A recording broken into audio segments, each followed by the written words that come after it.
से प्रयोग न किया जाए तो वाक्य अर्थहीन और अस्पष्ट या फिर एक दूसरे के विपरीत हो जाता है। जैसे कि यहाँ पर हम देखते हैं अल्पविराम यहाँ पे लगा हुआ है दोनों में, लेकिन यदि इसका जगह परिवर्तित हो जाए, जैसे कि यहाँ पे लिखा हुआ है उसे रोको, अब यहाँ पे अल्पविराम है तो थोड़ा सा रुकना पड़ेगा हमें, उसे रोको मत जाने दो। अब यहाँ पे क्या अर्थ हो रहा है कि इसे यहाँ पर रोकने की बात कर रहे हैं कि उसे रोको मत जाने दो।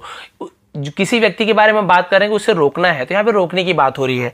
लेकिन यहाँ पे देखिए वाक्य वही है, उसे रोको मत जाने दो, उसे रोको मत जाने दो, लेकिन अल्प विराम है तो यहाँ पे हम थोड़ा सा रुक रहे हैं, उसे रोको मत जाने दो, तो यहाँ पर उसे नहीं जाने की बात की जा रही है।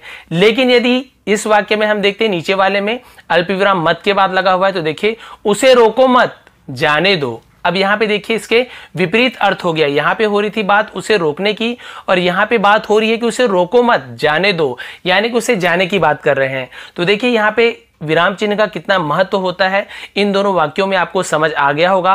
वाक्य वही है, बस जो विराम चिन्ह का स्थान है उस पर परिवर्तन किया गया है, उसमें परिवर्तन हुआ है और इससे दोनों का अर्थ बदल गया है। तो यही उसका महत्व होता है विराम चिन्ह का। अब हम देखते हैं सबसे पहला हमारा जो विराम चिन्ह है वो है पूर्ण विराम। पूर्ण विराम का हम प्रयोग कब करते हैं? जब वाक्य खत्म हो जाता है तब वाक्य के अंत में पूर्ण विराम लगाया जाता है। जैसे कि यहाँ पर आप देख रहे हैं राम एक अच्छा लड़का है, यहाँ पर कहीं पे रुक नहीं रहे हैं, ये वाक्य क्या हो गया? पूर्ण हो गया। राम एक अच्छा लड़का है, यहाँ पर देखिए पूर्ण विराम लगा हुआ है। उसके बाद एक और वाक्य ले लेते हैं, वह कक्षा 5वीं में पढ़ता है, ये वाक्य भी पूर्ण हो गया, इसके बाद पूर्ण विराम लगा दिया गया है। यानी कि वाक्य पूर्ण हो गया तो उसके बाद हम पूर्ण विराम लगाते हैं और पूर्ण विराम का चिन्ह ये है, देखिए खड़ी लकीर है, पूर्ण विराम का चिन्ह है। उसके बाद आगे बढ़ते हैं, यहाँ पे हम देखते हैं प्रश्नवाचक चिन्ह।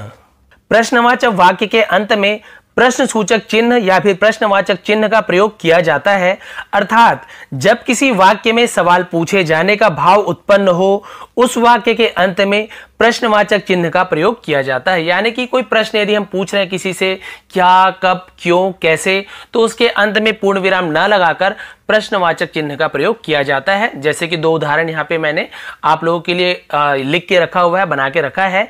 क्या तुम सच बोल रहे हो, यहाँ पे प्रश्नवाचक चिन्ह, क्योंकि हम उससे प्रश्न पूछ रहे हैं। उसी प्रकार से तुम घर कैसे पहुंचे, तो देखिए कैसे, क्या, ये प्रश्नवाचक शब्द है, तो उसके लिए हम प्रश्नवाचक चिन्ह का प्रयोग करते हैं। तो ये भी आपको आशा करता हूं समझ आ गया होगा। इसके बाद हम देखते हैं आगे अल्प विराम। अल्प विराम जिसे कि इंग्लिश में कॉमा कहा जाता है, जहां थोड़ी सी देर रुकना पड़े वहां अल्प विराम चिन्ह का प्रयोग किया जाता है, अर्थात एक से अधिक वस्तुओं को दर्शाने के लिए अल्प विराम चिन्ह लगाया जाता है। देखिए अल्प विराम यहाँ पे सभी जगह लगा हुआ है, मैंने नीले रंग में इसे अलग से हाईलाइट कर दिया है ताकि आपको अच्छे से समझ आ जाए। जैसे कि गाय के दूध से, अब गाय के दूध से क्या क्या बनता है? दही अल्प विराम, घी अल्प विराम, मक्खन अल्प विराम, पनीर अल्प विराम, मिठाई इत्यादि बनाई जाती है। गाय के दूध से दही, घी, मक्खन, पनीर, मिठाई इत्यादि बनाई जाती है। तो यहाँ पर आपने देख लिया कि यदि एक से अधिक चीजों के बारे में बात हो रही है और उससे संबंधित है, देखिए दूध से ही संबंधित है ये सभी चीज, तो वहां पे हम अल्प विराम का उपयोग करते हैं। जैसे कि एक उदाहरण और यदि आपको देना चाहूं, जैसे कि राम, सीता, लक्ष्मण और हनुमान ये सभी भगवान के रूप में पूजे जाते हैं। तो यहाँ पर भी देखिए राम के बाद, सीता के बाद, लक्ष्मण के बाद यहाँ पर हम अल्प विराम का प्रयोग करेंगे। उसी प्रकार से पेड़ों से हमें लकड़ी, ईंधन, पत्ते, फल, बीज ये सभी मिलते हैं, तो वहां पर भी अल्पविराम का प्रयोग करेंगे। उसके बाद देख लेते हैं, अल्पविराम आपको समझ आ गया होगा। अर्धविराम। अल्पविराम अर्धविराम में बहुत से लोगों को यहाँ पे परेशानी होती है, दोनों में अंतर नहीं समझ पाते। अर्धविराम किसे कहते हैं हम जानने का प्रयास करते हैं। जैसे कि आपने इससे पहले देखा अल्पविराम हम कुछ ही समय के लिए रुके, मतलब बहुत ही कम समय के लिए रुके और आगे बढ़ते गए। लेकिन अर्धविराम में क्या होता है? पूर्ण विराम से कुछ कम और अल्प विराम से कुछ अधिक देर तक रुकने के लिए अर्धविराम का प्रयोग किया जाता है, अर्थात एक वाक्य या वाक्यांश के साथ दूसरे वाक्य या वाक्यांश का संबंध बताना हो तो वहां अर्धविराम का प्रयोग किया जाता है। जैसे कि उदाहरण, मैंने पढ़ाने की कोशिश की पर वो नहीं पढ़ा, तो देखिए ये इससे ही संबंधित है, अलग नहीं है। मैंने पढ़ाने की कोशिश की पर वो नहीं पढ़ा, तो इससे संबंधित ही ये वाक्य है। लेकिन ये अर्धवाक्य हो गया। और इसके बाद आप देखेंगे यहाँ पर भी अर्धवाक्य है, तो दोनों अर्धवाक्यों को यहाँ पर ये जोड़ रहा है और ये दोनों उससे संबंधित ही है। वहां पर हम अर्धविराम का प्रयोग करते हैं, जैसे कल रविवार है, छुट्टी का दिन है, आराम मिलेगा। तो वहां पर रविवार है के बाद अर्धविराम, छुट्टी का दिन है के बाद अर्धविराम, आराम मिलेगा। तो ये तीनों वाक्य एक ही है, लेकिन वहां पे हम अर्धविराम का प्रयोग कर रहे हैं। जैसे सूर्योदय हो गया, चिड़िया चहकने लगी और कमल खिल गए। तो सूर्योदय हो गया, चिड़िया चहकने लगी, ये सभी एक ही वाक्य से संबंधित है, अलग अलग वाक्य नहीं है, सूर्योदय से संबंधित है, इसलिए वहां पर हम अर्धविराम का प्रयोग करते हैं। तो ये भी आशा करता हूं आपको समझ आ गया होगा। आगे हम बढ़ते हैं, यहां पर देखेंगे हम विस्मय बोधक या फिर विस्मय सूचक चिन्ह। विस्मय बोधक या फिर विस्मय सूचक चिन्ह का प्रयोग वाक्य में हर्ष, विवाद, विस्मय, घृणा, आश्चर्य, करुणा, भय इत्यादि का बोध कराने के लिए किया जाता है। अर्थात इसका प्रयोग अवयव शब्द से पहले किया जाता है। जैसे कि हाय अब मैं क्या करूं, तो यहां पे देखिए उसके मन में दुख है कि हाय अब मैं क्या करूं, तो देखिए यहां पे दुख है तो भी यहां पे विस्मय बोधक चिन्ह का प्रयोग किया गया है। उसी प्रकार से वाह तुमने तो कमाल कर दिया, यहां पर हम किसी की प्रशंसा कर रहे हैं, वाह तुमने तो कमाल कर दिया। तो यदि प्रशंसा कर रहे हैं तो भी यहां पर आप देख सकते हैं विस्मय बोधक चिन्ह का प्रयोग किया गया है। इसी प्रकार से आह कितना सुहावना मौसम है, यानी वहां पे वो प्रसन्नता जाहिर कर रहे हैं, तो वो भी वहां पर इस चिन्ह का प्रयोग होगा। अब इसके बाद हम देखते हैं उद्धरण चिन्ह। यहाँ पर दो प्रकार के उद्धरण चिन्ह होते हैं, आप देख रहे होंगे। यहाँ पर देखिए दो दो डंडी यहाँ पे खिंची हुई है छोटी छोटी, और यहाँ पे एक एक डंडी छोटी छोटी सी खिंची हुई है ऊपर, जो यहाँ पे देखेंगे आप इस प्रकार से। और ये क्यों और कैसे होता है वो आपको अभी समझाने वाला हूँ। यहाँ पर आप देखेंगे सबसे पहला उद्धरण चिन्ह, यहाँ पर जो दो दो छोटी छोटी लकीर है, ये जो उद्धरण चिन्ह का हम जब प्रयोग करते हैं तो इसका अर्थ होता है किसी के द्वारा कही हुई बात को जब हम बताते हैं जस का तस। जी हाँ, जैसे उन्होंने कहा है वैसे ही हमें बताना पड़ता है। यहाँ पे हम कुछ परिवर्तन अपने से नहीं कर सकते हैं, तो वहां पे हम उद्धरण चिन्ह का प्रयोग करते हैं। चाहे वो किसी का नारा हो किसी के द्वारा, किसी की चौपाई हो, दोहा हो, या किसी की लिखी गई कविता का कुछ उसका कुछ पंक्ति हो, उसकी कोई पंक्ति हो, तो वहां पर हम इसे बदलाव नहीं कर सकते हैं, तो वहां पर हम ये वाले उद्धरण चिन्ह का प्रयोग करते हैं। इसके अतिरिक्त यहाँ पर हम देखेंगे ये जो छोटी छोटी दो छोटी लकीर दिख रही है आपको, ये वाले उद्धरण चिन्ह का प्रयोग हम कब करते हैं, जब हम किसी चीज को हाईलाइट करते हैं। जी हाँ, उस पे हम विशेष प्रकाश डालते हैं। जैसे कि तुलसीदास कृत रामचरितमानस एक अनुपम कृति है, तो यहाँ पर हमने रामचरितमानस पर विशेष जोर दिया है, इसलिए यहाँ पर हमने उद्धरण चिन्ह का प्रयोग किया है। तो ये होता है दोनों उद्धरण चिन्ह का प्रयोग नियम। आगे बढ़ते हैं,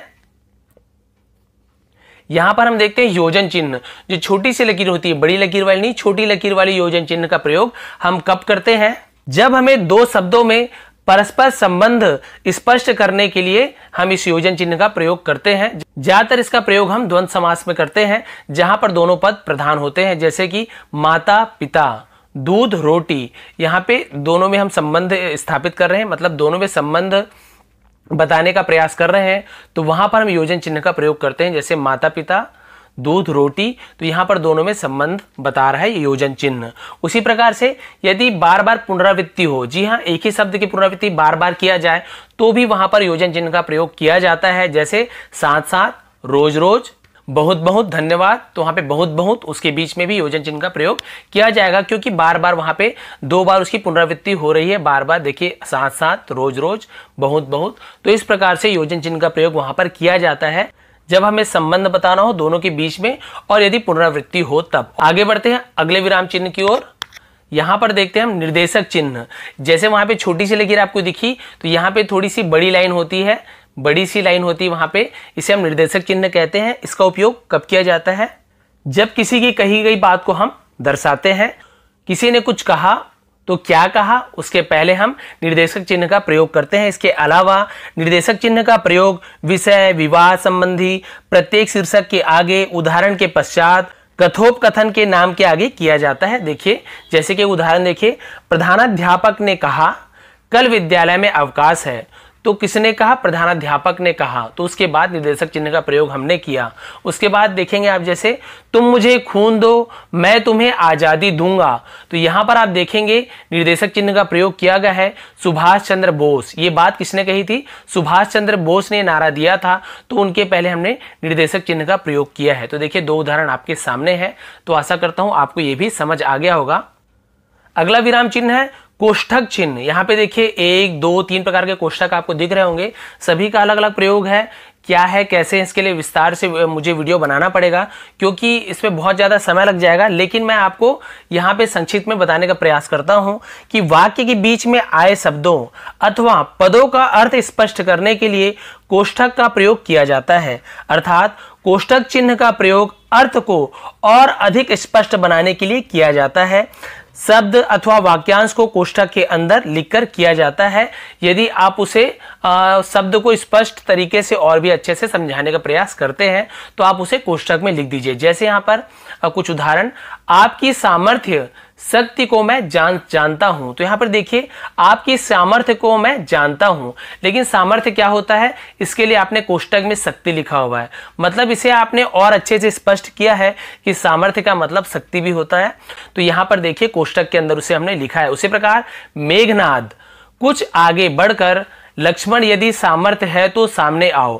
तो यहां पर आप कुछ आगे बढ़कर को वहां पे नहीं पढ़ते हैं, आप पढ़ते हैं मेघनाद लक्ष्मण यदि सामर्थ्य है तो सामने आओ। तो यहां पर देखिए मेघनाद ने लक्ष्मण से कहा कि यदि सामर्थ्य है तो सामने आओ, लेकिन यहां पे बता रहे हैं कि कुछ आगे बढ़कर। तो जब मेघनाद ये डायलॉग बोलेगा, मतलब जब संवाद बोलेगा, यदि कुछ नाटक कर रहे हैं तो वो बोलते समय कुछ आगे बढ़ेगा, तो उसे समझाने के लिए यहां पर कोष्ठक में लिखा गया है कि आपको ये बोलना नहीं है, लेकिन ये चीज आपको करना है। मेघनाद क्या करेगा, कुछ आगे बढ़ेगा, उसके बाद कहेगा लक्ष्मण यदि सामर्थ्य है तो सामने आओ। तो इसे क्लियर करने के लिए और भी अच्छे से समझाने के लिए कोष्ठक का उपयोग किया जाता है। आगे बढ़ते हैं विराम चिन्ह, यहां पर लाघव चिन्ह की ओर। तो लाघव चिन्ह यहां पर आप देखेंगे लाघव चिन्ह का प्रयोग कब किया जाता है? जब किसी बड़े तथा प्रसिद्ध शब्द को संक्षेप में लिखने के लिए उस शब्द का पहला अक्षर लिखकर उसके बाद शून्य लगा देते हैं। वैसे तो शून्य नहीं है, लेकिन देखिए यहां पर हम गोल लगाए हुए हैं ताकि इसे जो शॉर्ट फॉर्म में लिखा हुआ जिसे संक्षिप्त रूप कहते हैं, पूरा ना लिखकर हम इसे संक्षिप्त में लिखते हैं। जैसे कि कुछ उदाहरण यहाँ पे लिखा हुआ है, ये जो आपको दिख रहा होगा चिन्ह, यही लाघव चिन्ह है। जैसे कि उदाहरण डॉक्टर लेके हम डॉ लिखते हैं और यहाँ पे लाघव चिन्ह लगा देते हैं, तो आप समझ जाते हैं कि ये डॉ नहीं है, डॉक्टर है। उसी प्रकार से पंडित के लिए हम यहाँ पे देखिए प में हम क्या मतलब पम लिख देते हैं, पन, और यहाँ पे लाघव चिन्ह लगा देते हैं, तो समझ जाते हैं कि पंडित लिखा हुआ है। उसी प्रकार से इंजीनियर के लिए इंजी लिख के, उत्तर प्रदेश के लिए उ लाघव चिन्ह, प्र लाघव चिन्ह उत्तर प्रदेश, मध्य प्रदेश के लिए वैसे म और प्र के म के आगे और प्र के आगे यहाँ पे लाघव चिन्ह लगाते हैं, मध्य प्रदेश। तो किसी भी वाक्य को संक्षिप्त करने के लिए हम उसके बाद लाघव चिन्ह का प्रयोग करते हैं। तो ये लाघव चिन्ह का नियम था। आगे बढ़ते हैं हम विवरण चिन्ह। विवरण चिन्ह आपने देखा होगा, इसका प्रयोग कब करते हैं? जब वाक्यांश के विषयों में कुछ सूचक निर्देश आदि देने के लिए किया जाता है। यदि आपको वाक्यांश है ये, इसके बाद आपको कुछ यहाँ पे सूचना देनी है कि इसके ये फायदे हैं, ऐसे हैं, निम्नलिखित फायदे हैं, इसके ये भेद होते हैं, तो वहां पर आप विवरण चिन्ह का प्रयोग करते हैं। उसके बाद आप उसके फायदे यहाँ पे क्रम से गिनाएंगे, उसके भेद के बारे में बताएंगे, तो उससे पहले आप विवरण चिन्ह का प्रयोग करते हैं। जैसे यहाँ पे आप देख रहे हैं आम के निम्न फायदे हैं, उसके बाद आप क्या करेंगे, नीचे उसके फायदे आप लिखते जाएंगे। उसी प्रकार से संज्ञा के 3 मुख्य भेद होते हैं, अब यहां पर विवरण चिन्ह का प्रयोग करेंगे। उसके बाद आप उसके तीनों जो मुख्य भेद होते हैं उसके बारे में लिखेंगे। वचन के 2 भेद हैं, उसके बाद आप 2 भेद के बारे में बताएंगे। तो आप समझिए विशेष तौर पर विवरण चिन्ह का प्रयोग किया जाता है कि जब कुछ सूचक निर्देश यदि हम बताने हो तो उसके लिए हम यहां पर विवरण चिन्ह का प्रयोग किया जाता है। आगे बढ़ते हैं हम उपविराम चिन्ह। यहां पर 2 बिंदु लगाते हैं, इसका प्रयोग क्यों किया जाता है? उपविराम चिन्ह का प्रयोग हम तब करते हैं जब किसी शब्द को अलग दर्शाया जाता है, तो वहां पर हम उपविराम चिन्ह का प्रयोग करते हैं। जैसे कि जहां पर किसी वस्तु या विषय के बारे में बताया जाए वहां पर उपविराम का प्रयोग किया जाता है। जैसे यहाँ कुछ उदाहरण है, कृष्ण के अनेक नाम, तो कृष्ण के अनेक नाम, तो यहां पर मोहन, श्याम, मुरली कान्हा। तो देखिए उसके नाम के बारे में और भी हमने बताया है, केवल कृष्ण ही नहीं और भी उदाहरण प्रस्तुत किए हैं, तो वहां पे हमने उपविराम चिन्ह का प्रयोग किया है। और उसी प्रकार से ऐसे हमने कहा उदाहरण राम खाना खाता है, तो यहां पर देखिए उदाहरण लिखने के बाद हमने यहाँ पे उपविराम चिन्ह का प्रयोग किया है। तो हमने जब उदाहरण दिया तो वहां पर भी हम उपविराम चिन्ह का प्रयोग करते हैं और उसके बाद आप उदाहरण दे सकते हैं। उसी प्रकार से विज्ञान वरदान या अभिशाप, तो विज्ञान, तो इसके बारे में हम कुछ स्लोगन यहाँ पे लिख रहे हैं, तो उसके पहले भी हम यहाँ पर उपविराम चिन्ह का प्रयोग करते हैं। और आज का हमारा अंतिम विराम चिन्ह है हंस पद या त्रुटि पूरक चिन्ह, जिसे हम काकपद भी कहते हैं। इस प्रकार का चिन्ह रहता है उसका। इसका प्रयोग हम कब करते हैं? जब हम कुछ वाक्य लिखते हैं और वहां पे हमसे कुछ त्रुटि हो जाती है लेकिन वहां पे जगह नहीं रहता, तो उसे सुधारने के लिए हम क्या करते हैं, उनके बीच में जहां दो जो शब्द लिखे हुए हैं उसके बीच में हम काकपद लगाते हैं, हंस पद लगाते हैं और उसके ऊपर में यहाँ पर उसे जो छूटा हुआ शब्द है उसे लिखकर हम उस वाक्य को पूर्ण करते हैं। जैसे राम, फिर हम भूल गए और जाएगा, यहाँ पे गलती से मैंने जाएगा लिख दिया, यहाँ पे जाएगा होगा। अब कहाँ जाएगा? यदि हम घर जाएगा लिख रहे हैं लेकिन हम यहाँ पे भूल गए हैं तो इस प्रकार का काकपद देंगे और ऊपर यहाँ पे घर लिख देंगे, तो राम घर जाएगा, तो ये फिर जो आपका वाक्य है वो पूर्ण हो जाएगा। उसी प्रकार से श्याम में रहते थे, अब यहाँ पर देखिए कहाँ रहते थे, तो यहाँ पे नहीं पता है, तो जैसे घर लिखा हुआ है तो श्याम घर में रहते थे या श्याम रायपुर में रहते थे। तो जो भी आपको यहाँ पे लिखना हो जो आप चाहते हैं तो वहां पर आप क्या करेंगे, हंस पद या काकपद लगा के यहाँ पे ऊपर लिख सकते हैं। उसी प्रकार से राम बहुत लड़का है, ऊपर हमने काकपद लगाया और ऊपर लिख देंगे अच्छा लड़का है या बुरा लड़का है, तो राम बहुत अच्छा लड़का है। मैंने तुमसे वो बात, फिर यहां पर काकपद लगाएंगे और यहां पर कही थी, मैंने तुमसे वो बात कही थी या फिर नहीं कही थी। तो जो भी आप बोलना चाहते हैं तो यहां पर काकपद लगा के आप उस बात को यहां पर उस शब्द को लिख लेंगे और वाक्य को पूर्ण करेंगे। तो इस प्रकार से आपने देखा, हमने बहुत सारे विराम चिन्ह के बारे में जाना, विस्तार से सबके बारे में मैंने बताने का प्रयास किया है ताकि आपको अच्छे से समझ आ जाए।